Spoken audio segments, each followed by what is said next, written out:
Hello, BookTube. Cheers. They'll line it up with my mouth. I thought I'd do a book haul that's from yesterday. And I also have a mail haul because when I got home from work today, I had mail from Hyde Cottage from Steve Donahue and Frida Bean. So that's very exciting. Work today. Had a great time. Bright blue skies. Nice breeze. I think the highest was 73 degrees Fahrenheit. Just the perfect day. So now I'm home. And after this video, I'll go out and enjoy it. But I wanted to do this first because I'm excited to. So I'm going to show you what I picked up yesterday. And then we'll open the box together. So the first is a classic. It's in a mass market paperback, which is fine with me. And this is Barbara W. Tuchman.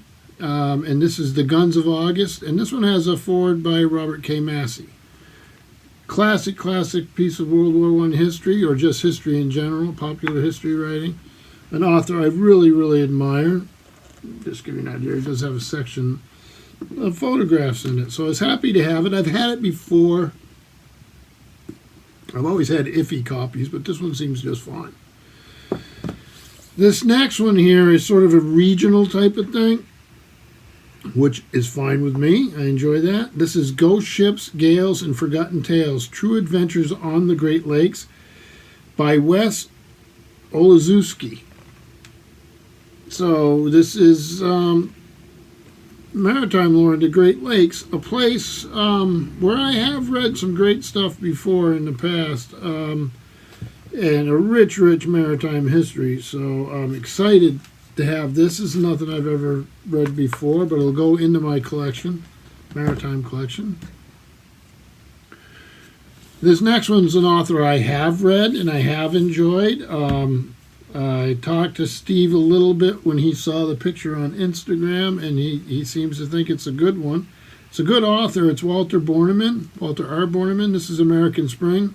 Lexington Conquered in the Road to Revolution. Now, I read his wonderful book, here I get the title exactly right, about the French and Indian War. The French and Indian War, Deciding the Fate of North America, which was a great book. This is Little Brown and Company out of Boston, and it's 2014. I have not gotten around to this. I read a lot of American Revolutionary War works, but not by no means all of them. So it's always fun to find something new, or newish. This next one, I'm really interested in. It's sort of a chance find. It's nothing I knew about. This is Indian Dances of North America, Their Importance to Indian Life by Reginald and Gladys Laubin, and has a foreword by Lewis R. Bruce. Totally unfamiliar with this work. It does seem like a fascinating volume. It's University of Oklahoma Press, Norman and London. And this thing came out in 1977. Very interesting looking. It has color photos.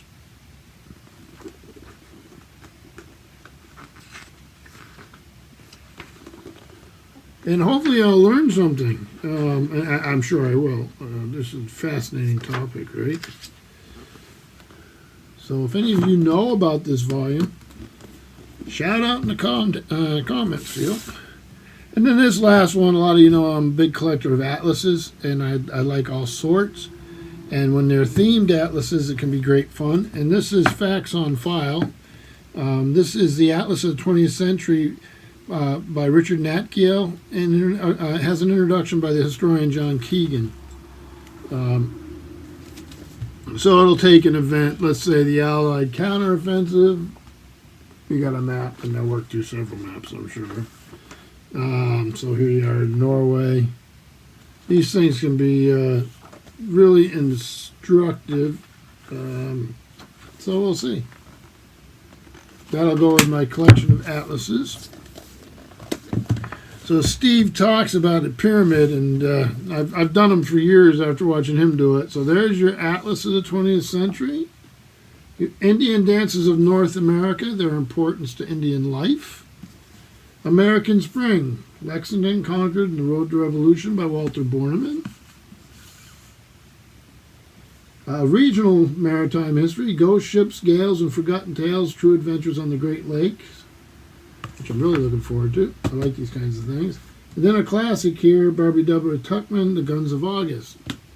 So, here we go. So, let me see something here.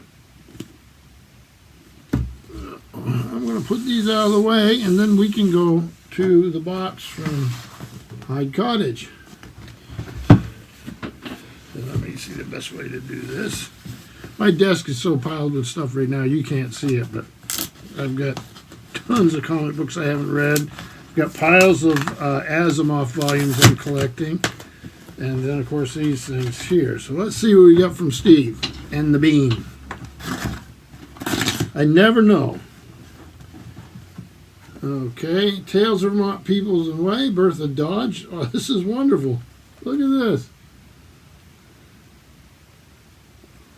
I have seen it. I don't own it, but I have seen it before. And when did this come out? This came out 1977. So you have, it's a little history here. You have New Hampshire Grants, which is what Vermont was, and then the Green Mountain Boys, who ended up making it Vermont. The settlers, men, women, children, and their work, and it goes on from there. And you'll have these nice little characters. So thank you very much. That's nice. Oh, this is a classic. The Covered Bridge by Herbert Wheaton Congdon. 100 photographs of Vermont bridges. So covered bridges are some part of our landscape here. So let me see if they give a list. So let's see. They might do it differently.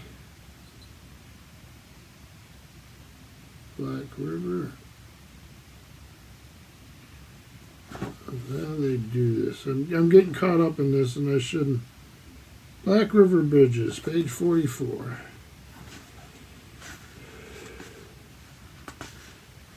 So this is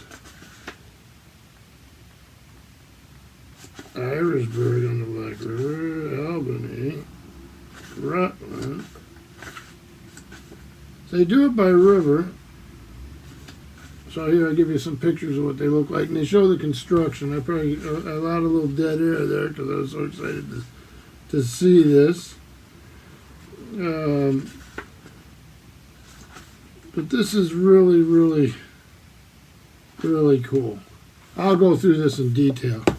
I won't do it on screen. Sorry. Vermont Oral Histories from Down Country to Northeast Kingdom by Ron Strickland. Look at this. He must have run into a pile of a Vermont book collection or something. And I love these oral history things. Madeline Kunin, governor of Vermont. So they have a bunch of these. There's Bernie Sanders, for those of you who know who he is. He used to come by my library. There you go. The Historical Society I'm part of right now, we're in an oral history project. It's always a good thing to do for your community.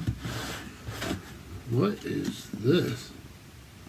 Oh, look at this. The Ship Under Sail. E. Keble Chatterton, author I know. Look at that. And I have another old one of his. Not this, however. Look at this. This is gorgeous. I love this. This is just fantastic. I just had something here. So a maritime history. Let me see.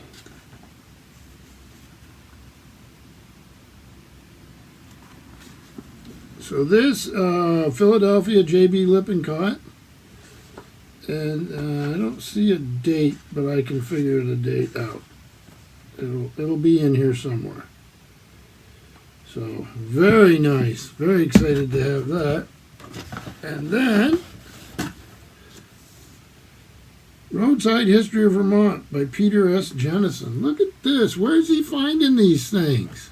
I haven't seen this before. History well told is a story of life itself, of people in their daily lives confronting the odd turns of fate with humor, courage, and determination, and a few cuss words. History well told will never be anything less than fascinating till people themselves become dull. This is History Well Told, the story of Vermont recounted by an author whose mastery of the language matches his knowledge of the subject. He is what a historian should be, a teller of tales of people and events. This is what history should be, the story of Vermont. How nice. So, this is exciting. So it has the dates of Vermont, which in this case was for the bicentennial, 1791 to 1991. 1791 was statehood. Yeah, that's mud season in Vermont, which is the springtime.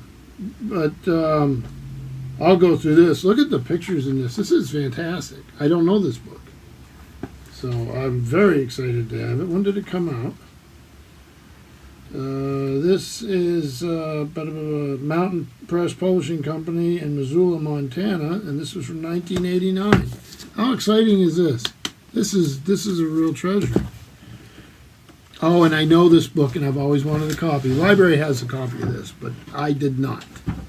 This is a great reference book. This is Vermont Place Names, Footprints of History, Esther M. Swift. It's a standard reference book for Vermont, and I did not have it. I used the one at the library. This is fantastic. Okay, so let's see.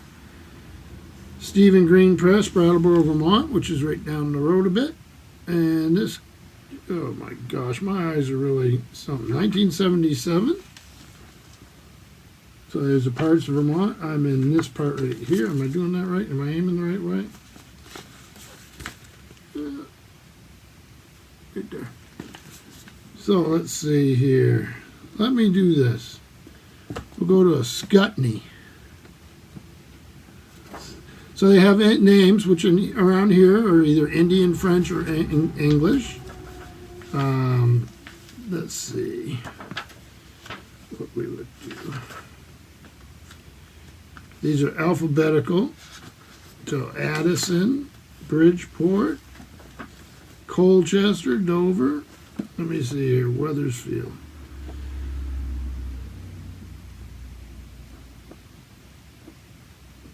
Cavendish, which is right up the road. So there'd be an explanation of where the name came from. So this was handy for me to have at home. Finally, a copy. So I appreciate that.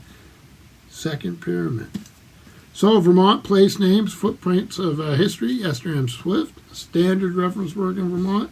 A Vermont history I did not know. Peter S. Jennison. Roadside History of Vermont, which I'm looking forward to. Looks like it was really well illustrated. Then we have Ship Under Sail by E. Keble Chatterton, an author whose books I have, but glad to have this. This is wonderful. Vermont Oral Histories from Down Country to Northeast Kingdom. And let me do that so you can see it. Covered Bridges for Herbert Wheat and Congdon. I'm speaking very poorly right now. This is a standard work also that I did not have. I think the library also has this one. And Tales of Vermont Ways and People, Bertha S. Dodge, which is a well-known volume, and again, one I didn't have. So Steve must have memorized my Vermont shelves, because this is an incredible Vermont collection here. So let's see if I do. I'm getting sassy. 2 Steve Pyramids. Ah! Oh, look at that. See that shake? I need to go out and work out more. But 2 Steve Pyramids. And thank you, Steve. Thank you, Frida Bean. So I got a lot of books to shelf here, huh? Hope you all have a good holiday weekend. Like I say, a beautiful day. Going to get outside. Going to have some fun. Thank you, BookTube.